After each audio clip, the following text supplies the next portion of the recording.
In the last shot, I told you about aphorism number 71, where Hahnemann talked about 3 different pointers that how the physician should cure the disease. वहाँ पर पहला था the knowledge of the disease. तो 72 aphorism में Hahnemann talked about the characteristics of the 2 types of diseases, where Hahnemann said that जो body होता है, organism होता है, it affected in 2 ways. First the acute diseases and second the chronic diseases. Acute diseases का जो characteristics होता है वो होता है रैपिड होता है वो, ठीक है, जो हमारा डीरेंज वाइटल फोर्स होता है बहुत रैपिडली डीरेंज होता है, and it can be ended into the restoration of the health और can be ended into the death.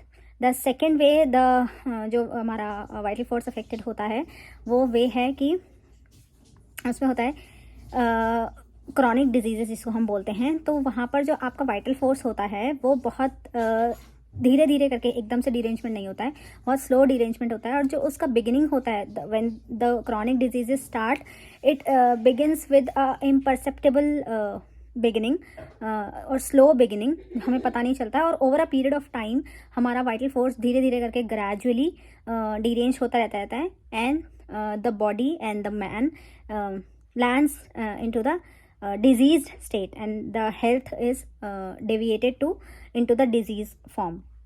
इसको हम कहते हैं क्रॉनिक डिजीजेज. तो क्रॉनिक डिजीज के कैरेक्टरिस्टिक्स हैं क्योंकि वो उसका जो बिगिनिंग होता है वो बहुत इम्परसेप्टेबल होता है, स्लो होता है और over a period of time होता है. एंड उसमें क्या होता है कि स्टार्टिंग में हमारा वाइटल फोर्स बहुत अच्छे से रिएक्ट करता है, उसको अपोज करता है. बट जैसे जैसे वो प्रोसेस जो होता है वो आगे बढ़ता रहता है डिजीज़ का, तो क्या होता है कि हमारा वाइटल फोर्स एक्ट करना बंद कर देता है. उसका रेजिस्टेंस जो होता है वो बहुत यूजलेस होता है, इम्परफेक्ट होता है, अनसूटेबल होता है टू अपोज दैट डिजीज़. और जो भी फैक्टर होता है, मॉर्बिड फैक्टर होता है, उसको अपोज करने के लिए उसमें इतनी क्षमता नहीं होती है वाइटल फोर्स में कि डिजीज़ फैक्टर को या मॉर्बिड प्रोसेस को, मॉर्बिड फिनोमेना को अपोज कर सके.